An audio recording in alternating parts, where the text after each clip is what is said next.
के शर्मा, अगर आपके एक नेता गीता की तुलना जिहाद से कर दें, फिर कह दें कि सैफरन टेररिज्म इसलिए तो बोल दिया गया था क्योंकि पार्टी ने हमसे कह दिया था, कोई कह दे कि कांग्रेस तो मुस्लिमों की पार्टी है, कोई ये कह दे कि जिन्ना सबसे बड़े देशभक्त थे, उनकी और बड़ी तस्वीर लगा दी जाए, कोई कह दे कि मुगलों ने कभी इस देश में धर्म के आधार पर अत्याचार ही नहीं किया। ये इसको आप किस दायरे में देखते हैं?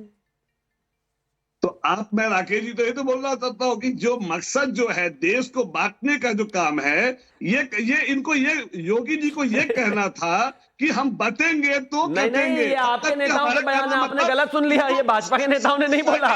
हम सब है भाई भाई। नहीं भाई ये भाजपा के नेताओं ने नहीं बोला, ये कांग्रेस के नेताओं ने बोला है। उस पर जवाब देना है। जनता आपको नहीं, जनता नहीं, जवाब देना पड़ेगा आपको, इधर उधर नहीं जा सकते आप। शिवम जी, अच्छा एक मिनट के शर्मा, आपने ये समझ लिया क्या कि जो मैंने बयान कोट किया वो भाजपा के नेताओं के? उनको लग रहा है भाजपा के नेताओं के बयान है। भाई ये कांग्रेस के नेताओं के। चलिए मैं नाम ले देता हूं। शिवराज पाटिल ने कहा था गीता की तुलना जिहाद से की थी। आपके सतीश जारकिहोली ने कहा था हिंदू शब्द का अर्थ भयानक है, शर्मा जाएगी। ठीक है, भगवा आतंकवाद का सुर शिंदे ने छेड़ा था, उन्होंने कहा था कि पार्टी ने कहा था इसलिए मैंने बोल दिया। कोई कहता है कृष्ण ने कोरोना भेजा, अजीज कुरैशी कुछ और कहते नजर आते हैं, मणिशंकर अय्यर कुछ और कहते नजर आते हैं। आप लोग तब भी थके नहीं, 5 मिनट तो हमें बोलने दो, कम से कम 5 मिनट तो हमें बोलने दो, हमारे हिसाब से, अपने हिसाब से, फिर अपने इस दिल से, आत्मा से बोलने दो हमें। हम कम से कम दिल से और आत्मा से बोलो, लेकिन अपने नेताओं के भाषणों के बारे में बोलो। हम तो कह रहे हैं सब दिल दिमाग सबसे बोलो भाई। हाँ, दिल दिमाग है शिवम भाई, आपको खुश होना चाहिए कि आप जो चाहते थे, आपके भाई ने जो भड़काऊ भाषण हुकूमती ओवैसी ने जो दिया है, जो आप जिस मंशा से जो आपकी बी टीम जो है, आप उसमें सफल नहीं होंगे। आपको मैं बता देता हूँ शिवम जी। अच्छा ठीक है, आपने बी टीम बता दिया तो ए और बी दोनों से मैं जवाब लेता हूँ। पहले ये जवाब दे ले भाई, दानिश के पास आ रहा हूँ। देखिए, हम एक ही चीज कहना चाहते हैं, भारतीय जनता पार्टी और भारतीय जनता पार्टी के नेताओं ने बटोगे तो कटोगे, एक रहोगे तो नेक रहोगे, एक रहोगे तो सेफ रहोगे, इस तरह के नारे दिए हैं। मैं मानता हूं कि इस तरह के नारे इस देश में हर तरीके से बेहतर हैं और किसी भी देश को, समाज को पूरे तरीके से एकत्रित इकट्ठा रहना ही चाहिए। हम अपने बच्चों को यही कहानियां सुनाते हैं, यही बताते हैं, यही सिखाते हैं कि बच्चे एक रहें। अब इसमें कुछ लोगों को, कुछ जो जातिगत चिंटू है, जिनकी कहानी शुरू इस बात से होती है बताओ अपनी जाति बताओ, अपनी जाति बताओ, तुम अपनी जाति बताओ, वो कहते हैं कि ये एक रहोगे तो नेक रहोगे का नारा गलत है। बिल्कुल नहीं। हर आदमी की जाति पूछकर उसको अपमानित करने वाली पार्टी के नेता के प्रवक्ता को आज अगर ये खतरनाक लग रहा है तो मुझे लग रहा है कि बस उनसे क्या ही कहा जाए। लेकिन मैं एक चीज कहना चाहता हूं, जिस तरह की भड़काऊ भाषा का, सुन लीजिए ए और बी टीम आपने कई बार कहा, तो दोनों से जवाब सुन लीजिए। नहीं, मैं तो इनका नाम का ये नाम के जो है हमारी तरफ भी है, तो मैं तो उनका सम्मान करके इनको बोलने दे रहा था, लेकिन ये तो सुन ही नहीं रहे। भाई सुन लीजिए ना, अरे रुक जाइए भाई, चाहती है उसका वजह यही है। एक मिनट, एक एक करके के शर्मा जी, थोड़ी देर से समय मिला, लेकिन आपको, आपके साथ मैं न्याय करूंगा समय को लेकर। रुक जाइए, ऐसा नहीं है कि एक बार आया तो दोबारा आऊंगा नहीं। Thank you. मैं सिर्फ एक ही चीज मैं एक ही चीज कहना चाहता हूं, मत बोलिए ना भाई, लगातार क्यों इतना चीखा चिल्ली कर रहे हैं?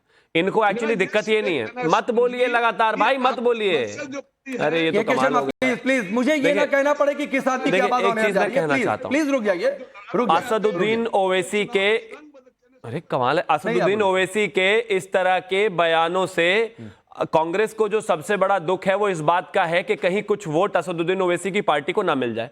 इन बेचारों ने इतनी मेहनत की है मुस्लिम तुष्टीकरण करने में, मुस्लिमों को इस्तेमाल करने में, मुस्लिम लीग के बराबर बनने में, मुस्लिम लीग को सेक्युलर बताने में, मुस्लिमों को लेकर खास तौर पर उनको एकजुट रखने में इतनी मेहनत कांग्रेस ने की है। असदुद्दीन ओवैसी अगर कुछ वोट ले गए तो इनको बड़ा दुख होगा। ठीक है, इस वजह से जो है इनको ये स्टेटमेंट हजम नहीं होगी। ठीक है, के शर्मा रुक जाइए प्लीज सर, प्लीज। आप लोग इतने समय से डिबेट में बैठते हैं, एक बार कह दिया जाए कि दूसरा कोई बोल रहा है तो सर सुन लीजिए ना। लोग शिकायत करते हैं, आपने 2 लोग का नाम लिया तो दोनों लोग का रिप्लाई तो सुन लीजिए। देखिए, अब मेरा तो बात ही खत्म नहीं हुआ, मैं तो एक, हाँ तो फिर आ जाऊंगा। आपने बीच में बार बार ए और बी टीम बोल दिया तो दोनों तो फिर कहेंगे ना कि हमको बोल लेने दीजिए। अभी रुक जाइए, दानिश को सुन लीजिए, फिर आपके पास आ जाऊंगा। दानिश को सुन लीजिए पहले।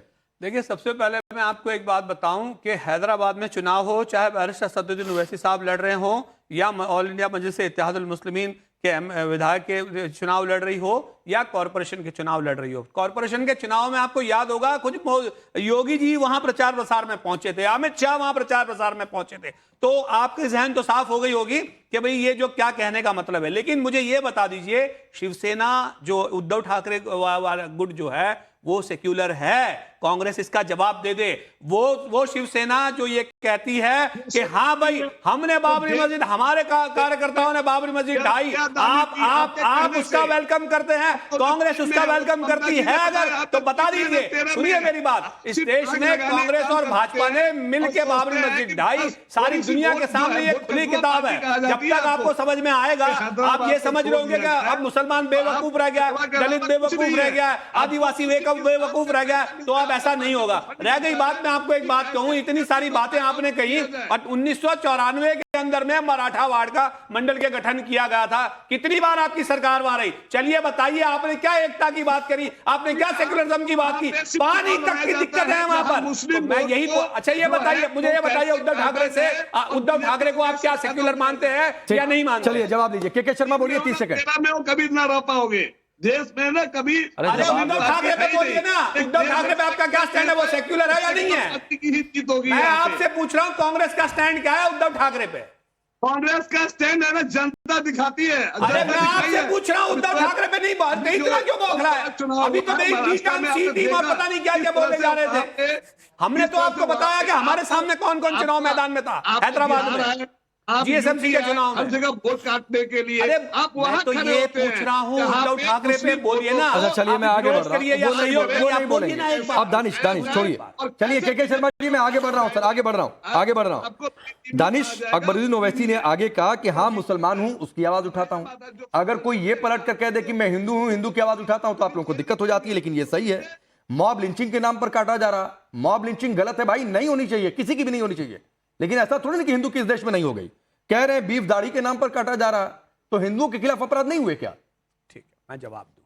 देखिए, दरअसल जिसने भी आपको ये स्क्रिप्ट दी है ना, पूरी स्क्रिप्ट नहीं दी है भाई, सुन तो लीजिए, आप ये स्क्रिप्ट नहीं है, आप स्क्रिप्ट के आधार पर करते हैं। आधे घंटे का स्क्रिप्ट नहीं है, आधे घंटे का भाषण है, उसमें उन्होंने उसी भाषण का ये हिस्सा है। मैं वही कह रहा हूं। तो मैं आधा भाषण क्यों पढ़ रहे हैं, पूरा मैं आपको बताता हूं। उन्होंने ये कहा कि जो पिछड़ गया है, मुसलमान पिछड़ गया है, उसको आगे ले जाने का काम है। इसके बाद ये आगे चला जाएगा, पीछे अगर कोई और रह गया तो उसको भी हम आगे ले जाएंगे। वो शब्द भूल गए आप जो अकबर भाई ने बोले। पहले मुसलमानों को लेकर जाएंगे, सुनिए, पहले मुसलमानों को लेकर जाएंगे। मुसलमानों की हालत तो आपको नहीं पता, मतलब पहले मुसलमानों को लेकर जाएंगे, मराठों की हालत मुसलमान आगे जाएगा। अरे मैं ये पहले मुसलमान आगे जाएगा, हालत आपको नहीं पता, पहले मुसलमान आगे जाएगा। नहीं पता मुसलमान क्यों जाएगा? पहले मुसलमान आगे, पहले मुसलमान आगे क्यों जाएगा? पहले मुसलमान आगे क्यों जाएगा? आपको नहीं पता, पहले मुसलमान आगे क्यों जाएगा? आपको ये बताया। अरे हमने तो घर दिए, तो हिंदुओं को भी दिए, मुसलमानों को भी दिए, साथ दिए। पीने को आप पहले मुसलमानों को लेकर जाओगे, अलावा दूसरा कुछ पहले मुसलमानों को लेकर जाओगे, पहले मुसलमानों को क्यों लेकर जाओगे? गजब बात हो गई भाई, ना स्कूल है, ये इनका मुसलमानों का इल्ला खत्म ही नहीं होता। मुसलमान मुसलमान मुसलमान, क्यों स्कूल नहीं है भाई? सुविधा नहीं है, हिंदू जाते हैं मुसलमान भी जाए, सुविधा नहीं है, मदरसे में जाओगे कैसे चलेगा? अरे तो मदरसे में सुप्रीम कोर्ट ने कल दिला, भाई आपको समझ में नहीं आया? हिंदुओं के लिए भी मुसलमानों के लिए चाहिए ना, नहीं उतर रहे अभी भी, आप बल नहीं उतर रहे, अभी भी बल नहीं उतर रहे। जिस स्टूडियो में शिवम त्यागी बैठा है, उसी में दानिश बैठा है। ऐसे स्कूल में जिसमें शिवम होगा उसमें दानिश होगा, और पढ़ना नहीं चाहते तो क्या करें?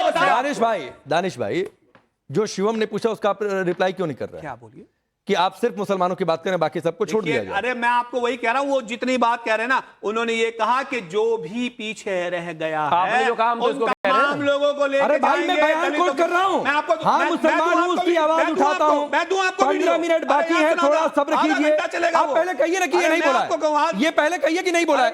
तो मैं वही तो कह रहा हूं, उन्होंने ये भी तो कहा 50 लाख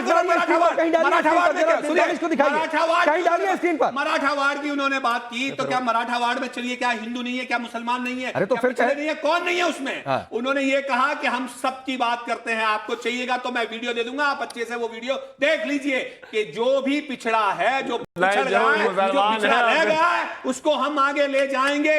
यही हमारा इत्तेहाद है भाई। मैं दानिश उनके बयान का हिस्सा है। हाँ मुसलमान हूं, उसकी आवाज उठाता हूं। तो अगर कोई ये कहता है कि मैं हिंदू की आवाज उठाता हूं, तो आपको ये क्रिमिनल क्यों लगने लगता है भाई? सुनिए मेरी बात, उन्होंने सबकी बात कही है, वो खुद मुसलमान है, लेकिन उन्होंने तो सबकी बात कही है ना।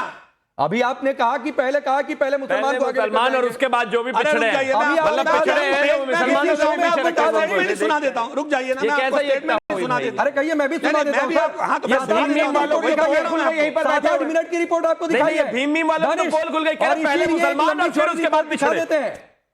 ममता काले समाज के लिए जो रिजर्वेशन की तहरीक चला रहे हैं, हाँ, एक मिनट राकेश जी, रुकिए, मुझे बस ममता दो रुकिए। तीन चीजें जल्दी से बोलनी है। पहली बात तो मैं ये बता देती हूँ, साफ कर देती हूँ कि मुस्लिम्स इस देश के अंदर माइनॉरिटी नहीं है।